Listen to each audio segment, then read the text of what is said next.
Hello everyone, welcome to e-Vivekaam. Over a period of time, we researched on mains pattern of UPSC questions and tried to recreate probable mains questions which can resolve aspirants' struggle and uncertainty in mains preparation. Here is a list of questions which we should focus on with respect to GS paper 3. De-dollarization was becoming a global trend. Every country wants to reduce their reliance on the US dollar. So, what are the benefits and challenges of de-dollarization for India, particularly in context of trade, financial stability and exchange rate? Indian residents remit amount abroad via Liberalized Remittance Scheme. So, what is the role of LRS in facilitating capital outflows? And also we have to analyze the impact of LRS on India's balance of payment and foreign exchange reserve also. IMF quota is being increased for emerging economies like India. Now it is a key issue in global financial governance. So, how this higher IMF quota would influence its voting power, decision-making capacity, and how can we influence the global economic policies? So, we have to focus on these three aspects. Both domestic and global factors influence the India's exchange rate management.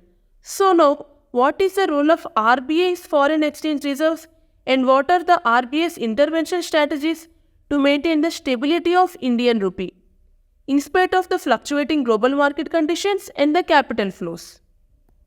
India is producing a lot of food grains, but due to lack of adequate food storage infrastructure, all of it is going into waste.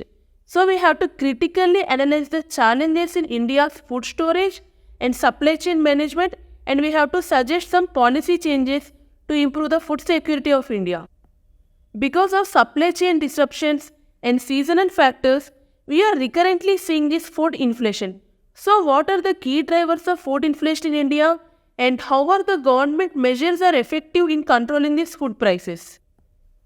To increase agricultural productivity, quality of seeds is very much important.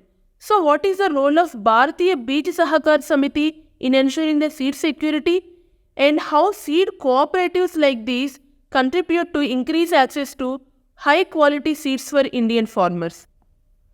For rural livelihoods and for increasing economic growth. For both, this blue economy including inland fisheries is one of the key driver. So, what is the potential of this inland fisheries in increasing the food security of India and also rural employment and how well it complements other agricultural sectors of feed production and food storage?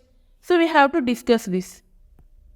Incremental cash reserve ratio is one of the targeted measure to absorb the excess liquidity from the banking system.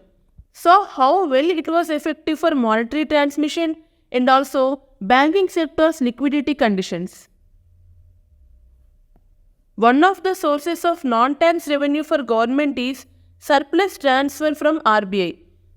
So what are the implications of this transfer on fiscal consolidation and central bank's balance sheet management? These things we have to discuss. Cross-border portfolio investments are a big boost to India's capital market. But on the other hand, they are highly sensitive to global economic conditions. So we have to analyze the role of foreign portfolio investment in India's financial markets and how this sudden outflow can impact our economy a lot. Periodic labor force survey gives various insights into employment trends in India.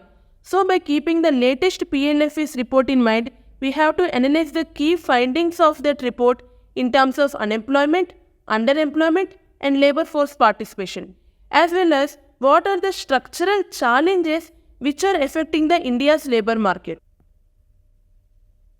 For getting inclusive growth, the participation of women in labor force is very much important. But this women participation is declining. So we have to analyze what are the reasons behind this decline of labor force participation of women and we have to suggest some measures to reverse this trend. Even though we have largest working age population, we are facing the unemployment challenge. So how skill development initiatives can address this issue of structural unemployment and how well we can improve the employment outcomes for youth, we have to discuss. We all know India's demographic dividend is the biggest opportunity for economic growth. But our youth unemployment is biggest hurdle for our economic growth. So, how can the skill development programs can be used to ensure productive employment for our India's young population? Next question.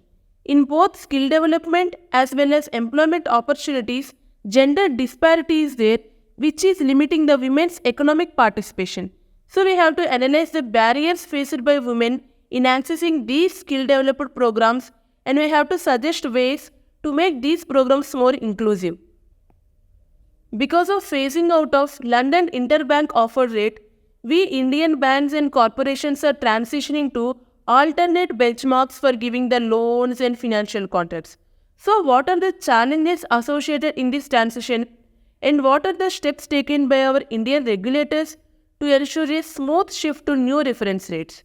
These things we have to discuss. In reshaping our industries and employment patterns, technology and automation are playing a very much important role.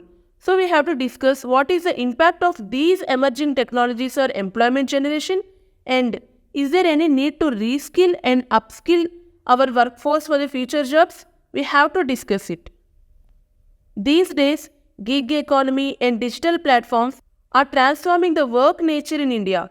So we have to analyze the impact of gig work in India's labor market, and we have to suggest the measures to ensure the better working conditions and social security for the gig workers. What are the challenges involved in the application of genome editing? What are the global efforts to regulate this genome editing? We have successfully completed our prestigious Chandrayaan-3 mission. So how does it impact our space program? And how does it places our position in the globe in space exploration? What is the importance of Gaganyaan mission for India's space program? What are these Artemis Accords, and what is the India's potential role in global space exploration via signing these accords? What are the ethical and operational challenges faced by India in adopting AI and machine learning across healthcare and education sectors? How is India progressing in quantum computing, and what is the potential of quantum computing in enhancing the country's cyber and national security? India is trying to indigenize the critical technologies in sectors like defense and space. In this aspect, what is the significance of Atmanirbhar Bharat initiative, and what are the challenges India is facing to reduce its dependency on foreign technology with respect to defense and space sector? How the development of drone technology transforms India's agriculture and defense sectors, and what are the challenges in its adoption? In the era of digital content creation and e-commerce, what are the challenges India is facing in enforcing the intellectual property rights? By keeping Manipur violence in mind, we have to analyze the factors behind the continuous insurgency in Northeast India, and we have to suggest the measures to restore peace and ensure regional stability in Northeast area. Illegal migration in border area is one of the significant internal security threat. So here we have to examine the role of free movement regime in Northeast, and we have to suggest the ways to manage both migration and security concerns. These days, this misuse of social media and online radicalization were emerged as key challenges to internal security. In this slide, we have to discuss the steps taken by government to curb these threats, and also we have to suggest some improvements. These days, government is focusing much on geospatial data. So what is the implication of this geospatial data on national security? And what is the importance of geospatial data management in internal security, and also the threats associated if it was misused? Maritime trade route security is so much important for India's economic interest as well as strategic interest. So here we have to analyze the challenges which India faces in safeguarding these routes as well as the steps taken to strengthen the maritime security. To strengthen the joint operations among Indian Armed Forces, we have brought Inter-Services Organization Act 2023. So in this aspect, we have to analyze its impact on operational efficiency of armed forces. In these modern era conflicts, hybrid warfare is becoming so dominant strategy. So here we have to discuss how this hybrid warfare is reshaping the internal security challenges of India, and we have to suggest ways to combat these threats. In recent years, India's coastline has witnessed several cyclones and it caused large-scale devastation. So in this aspect, we have to discuss the vulnerability of Indian coastal regions to cyclones and what is the role of early warning systems in disaster mitigation. In past few years, in northern states of Uttarakhand and Himachal Pradesh, flash floods, cloudbursts have caused massive devastation. In this aspect, we have to explain the phenomenon of cloudburst and we have to analyze how urbanization and deforestation contributed to such disasters and what steps we can take to mitigate such risks. We are repeatedly listening of landslides becoming increasing in hill states of Himachal Pradesh and Sikkim because of infra development as well as environmental degradation. So in this aspect, we have to discuss the causes and effects of landslides in India, as well as we have to evaluate the components of National Landslide Risk Mitigation Strategy, which was effective in mitigating such disasters. Urban floods are becoming so frequent in recent times. So what are the primary reasons behind these urban floods? And we have to suggest some measures to improve urban drainage systems as well as disaster preparedness to minimize such impacts. Because of global warming, glaciers are getting melted, leading to glacial lake outburst floods in Himalayan regions. So basically, what are these glacial lake outburst floods and what is the threat they are posing to downstream communities?